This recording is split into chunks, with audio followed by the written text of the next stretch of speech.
शुरुआत एक छोटे से गांव से होती है जो एक विशाल मैदान के किनारे बसा हुआ है। गांव वाले बारिश, छांव और आकाश की सुंदरता के लिए बादलों पर निर्भर थे। ऊपर आकाश में एक युवा लड़का जिसका नाम लियोर था, एक अदृश्य सीढ़ी पर चढ़कर आकाश में जाता था। वो एक बादल चरवाहा था जिन्हें बादलों की देखभाल करने के लिए चुना गया था। लियोर की विशेषता ये थी कि वो बादलों की फुसफुसाहट सुन सकता था। वे उससे मधुर आवाज में बातें करते थे, दूर देशों और प्राचीन तूफानों की कहानियां सुनाते थे। जब वो उनके बीच घूमता था तो वह उन्हें धीरे से निर्देशित करता था, ये सुनिश्चित करता था कि वे खेतों में बारिश लाएं और थके हुए लोगों को छांव दें। एक दिन जब लियोर एक विशेष रूप से चंचल बादल निम्बस की देखभाल कर रहा था, उसने कुछ अजीब देखा। क्षितिज, जो आमतौर पर नीले और सफेद रंगों का मिश्रण होता था, अंधेरा हो रहा था। दूर से एक गहरी गड़गड़ाहट सुनाई दे रही थी और उसके आसपास के बादल बेचैन हो गए। वॉतिगन आ रहा है, निम्बस ने फुसफुसाया, उसकी आवाज कांप रही थी। वो बादलों को चुरा रहा है, एक एक करके। लियोर का दिल डूब गया। उसने आकाश में देखा और खालीपन के धब्बे देखे जहां बादल होने चाहिए थे।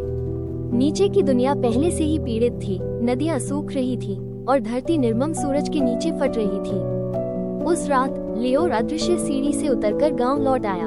उसने बादल चरवाहों में सबसे बुजुर्ग और बुद्धिमान एल्डमीरा की सलाह ली। वॉतिगन एक तूफानी ड्रैगन है, एल्डमीरा ने समझाया, उनकी आवाज चिंता से भरी हुई थी। वो गड़गड़ाहट और क्रोध से पैदा हुआ है और हर बादल को चुराकर वो और मजबूत हो रहा है। अगर उसे नहीं रोका गया तो आकाश खाली हो जाएगा और दुनिया नष्ट हो जाएगी। लियोर ने अपनी मुट्ठी बांध ली। मैं उसे रोकूंगा, उसने घोषणा की। मैं बादलों को वापस लाऊंगा। एल्डमीरा ने उसे बिजली की लकड़ी से बना एक स्टाफ दिया जिसकी सतह ऊर्जा से चमक रही थी। ये तुम्हारा मार्गदर्शन करेगा, उन्होंने कहा। उन्होंने उसे आकाश के सबसे दूर के कोनों से एकत्र किए गए तारों की धूल से भरी एक थैली भी दी। इसे समझदारी से इस्तेमाल करना। दृढ़ निश्चयी मन से लियोर एक बार फिर अदृश्य सीढ़ी पर चढ़ गया, तूफानी ड्रैगन का सामना करने के लिए तैयार। जैसे ही लियोर आकाश में यात्रा कर रहा था, उसे हवा के भूत मिले, शरारती आत्माएं जो वॉतिगन के मार्ग की रक्षा करती थी। वे उसके चारों ओर घूमने लगे, उनकी हंसी हवा की तरह गूंज रही थी।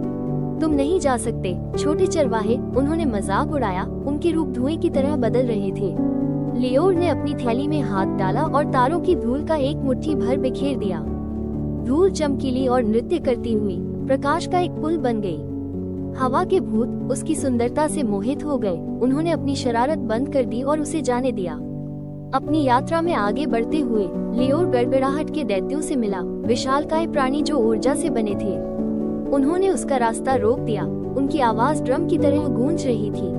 तूफानी ड्रैगन को क्यों ढूंढ रहे हो, छोटे चरवाहे, उन्होंने पूछा। उनकी आंखें जिज्ञासा से चमक रही थी।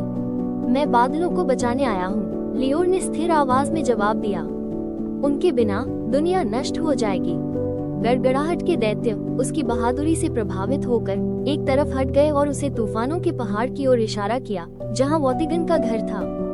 तूफानों का पहाड़ आगे खड़ा था, उसकी चोटी काले बादलों और चमकती बिजली से ढकी हुई थी। लियोर ऊपर चढ़ता गया, हवा ठंडी और भारी होती गई। चोटी पर उसने वॉतिगन को चुराए हुए बादलों के एक विशाल ढेर के चारों ओर लिपटा हुआ पाया। ड्रैगन की आंखें अंगारों की तरह चमक रही थीं जब उसने लड़के को देखा। तुम मुझे चुनौती देने की हिम्मत करते हो, छोटे चरवाहे, उसने गर्जकर कहा। उसकी आवाज आकाश को हिला रही थी। हाँ, लियोर ने कहा, अपने स्टाफ को मजबूती से पकड़ते हुए। बादल तुम्हारे नहीं हैं, वे आकाश के हैं, धरती के हैं, सभी जीवित प्राणियों के हैं। उन्हें छोड़ दो, नहीं तो मैं उन्हें वापस ले जाऊंगा। वॉतिगन झपटा, उसके पंजे हवा में चीरते हुए। लियोर ने छलांग लगाई और अपने स्टाफ को घुमाया। बिजली का एक बोल्ट बुलाया जो ड्रैगन के शिल्कों पर टकराया। युद्ध जारी रहा। बिजली तूफान से टकराती रही जब तक कि लियोर को यह एहसास नहीं हुआ कि वो केवल बल से नहीं जीत सकता। बादलों की फुसफुसाहट को याद करते हुए उसने अपनी थैली में हाथ डाला और तारों की धूल का आखिरी भाग बिखेर दिया। धूल चमकीली और घूमती हुई लियोर और चुराए हुए बादलों के बीच प्रकाश का एक पुल बन गई। मेरे पास वापस आओ, उसने पुकारा। उसकी आवाज प्यार और लालसा से भरी हुई थी। आकाश तुम्हारा घर है, डर को तुम्हें यहाँ नहीं रोकने देना। बादल उसके शब्दों से प्रेरित होकर हिलने लगे। एक एक करके वे वॉतिगन की पकड़ से मुक्त होकर लियोर की ओर तैरने लगे। क्रोधित होकर वॉतिगन ने एक विशाल तूफान छोड़ा जो सब कुछ नष्ट करने की धमकी दे रहा था। लेकिन लियोर दृढ़ खड़ा रहा, अपने स्टाफ को ऊंचा उठाते हुए। उसने बादलों को बुलाया और साथ मिलकर उन्होंने तूफान की ऊर्जा को अवशोषित कर लिया, इसे एक कोमल बारिश में बदल दिया जो धरती पर गिरने लगी। हारकर और कमजोर होकर वॉतिगन क्षितिज की गहराइयों में वापस चला गया। उसकी गरज दूर की गड़गड़ाहट में बदल गई। बादलों की वापसी के साथ आकाश एक बार फिर उनकी चमकदार सुंदरता से जगमगाने लगा। लियोर ने उन्हें उनके सही स्थानों पर वापस ले जाया और नीचे की दुनिया ने खुशी मनाई, क्योंकि नदियां भर गईं, फसलें उगाईं और जीवन एक बार फिर फलने फूलने लगा। आकाश राजा अपने स्वर्गीय सिंहासन से देख रहे थे, ने लियोर को एक नायक घोषित किया और उसे एक सुनहरी बांसुरी दी जिसका संगीत बादलों को बुला सकता था जब भी उनकी आवश्यकता होती थी। उस दिन से लियोर को केवल एक बादल चरवाहा ही नहीं बल्कि आकाश का रक्षक कहा जाने लगा। हालांकि तूफानी रातों में अभी भी वॉतिगन की गरज सुनाई देती थी, लोग जानते थे कि उन्हें डरने की कोई आवश्यकता नहीं है, क्योंकि लियोर हमेशा बादलों की रक्षा करने और दुनिया को संतुलित रखने के लिए मौजूद रहेगा। और इस तरह वो लड़का जो बादलों की देखभाल करता था एक किंवदंती बन गया। उसकी कहानी हवा द्वारा फुसफुसाई जाती और आकाश में पीढ़ियों तक फैलती रही।